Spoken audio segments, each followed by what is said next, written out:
The trailer for Turok Origins has now been released, and the fact that this game is coming out is a surprise indeed because it seemed that the franchise had pretty much died. And I got quite excited while watching the trailer, that is until I finished watching the trailer. For those of you who don't know, and if memory serves me well, I've always remembered Turok as a superhero from Valiant Comics. It's a comic that stemmed from the Lone Ranger comics back in the day and eventually became its own thing, especially under the banner of Valiant Comics. Turok and his brother are stuck inside this self-contained realm called the Lost Valley. The Lost Valley is a melting pot that is infected by aliens, dinosaurs, cyborgs, and eldritch horrors. A setting that you can make game content for years to come.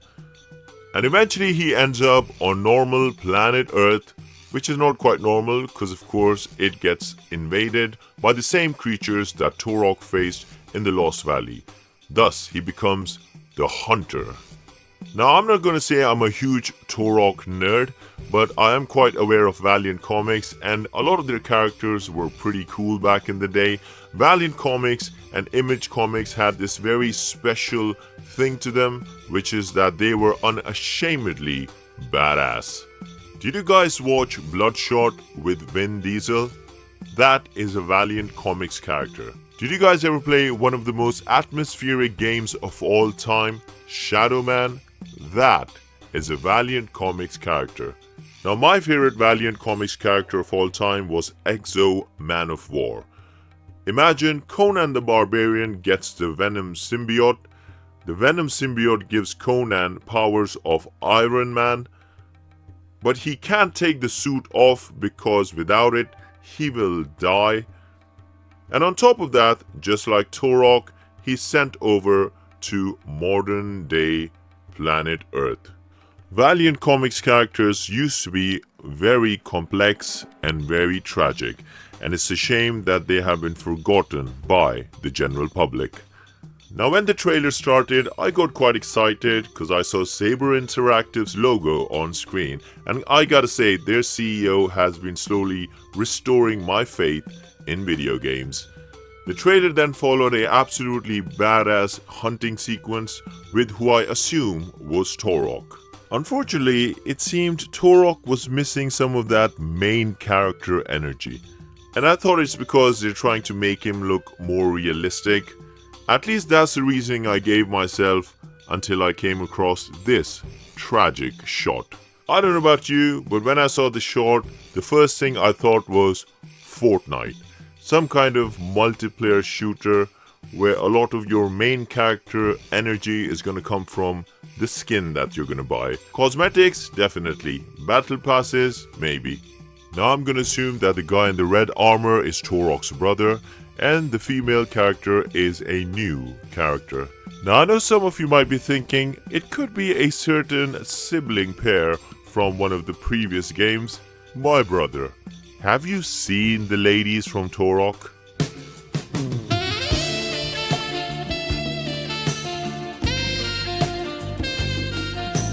I'm gonna be positive because there ain't no way that you're gonna downgrade this much, even if you are obsessed with DEI. I'm just hoping that they don't do what they usually do nowadays, where they have this female side character and then basically the main protagonist, if he's a guy, he gets sidelined and she becomes a star. And of course, don't forget, she is some kind of Mary Sue who constantly berates the main protagonist and also is better at everything. By the way, I do gotta give the studio credit because my man is sporting a absolutely beast looking red skin right there, and nobody in the studio turned around and said, "That's racist." But the Fortnite vibes aside, the real cardinal sin of this game was revealed next.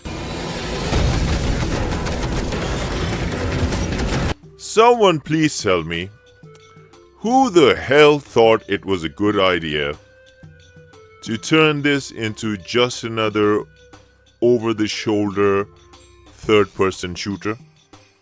Please tell me. I mean, first of all, I think I mentioned this before on the channel, but I'm getting a bit sick of this over-the-top thing. It like blocks so much of your view, and the game developers like us to think that it just makes the game more involved somehow. It doesn't. I mean, think about it. A first-person shooter is as involved as you can get. And then on top of that, we're talking about Turok. Turok makes its big comeback, and it's not a first-person shooter. Why you do this to me? Now, I do have to say, looking at Space Marine 2, I think after watching the gameplay, it seems like they're going down the same route. And they did a pretty good job with Space Marine, and the story was inspiring, awesome, fitted right into the Warhammer universe. So I'm assuming that's what they're going to go for, but come on, guys. Really? Really? I mean, I guess let's be honest. You can't really sell skins and cosmetics for a game where you can't really see your character. You know? If Helldivers was a first-person shooter only, nobody would be buying cosmetics. So I guess that's the monetization philosophy going on.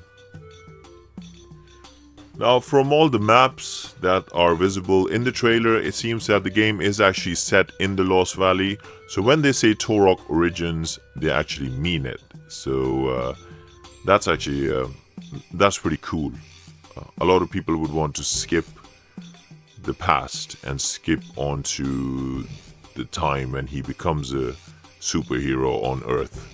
I think having more of a story in the Lost Valley itself, I think that's a good call. I do hope they add a bit more flair to the protagonist, though. If that is supposed to be Turok, you know, I mean, look at the OG design. Just look at this guy. That's the guy you want to cosplay. He's got flair. He's got charisma. You know, there's something about him.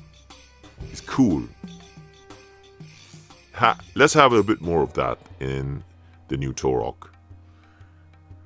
Well, tell me what you think, guys. Leave your comments below. Hit that sub button. If you don't like any of my political commentary, then that's fine. I would understand. But do hit that like anyway. I would greatly appreciate it. God bless you all. Have a great day. And don't forget, your boos mean nothing to me. I've seen what makes you cheer.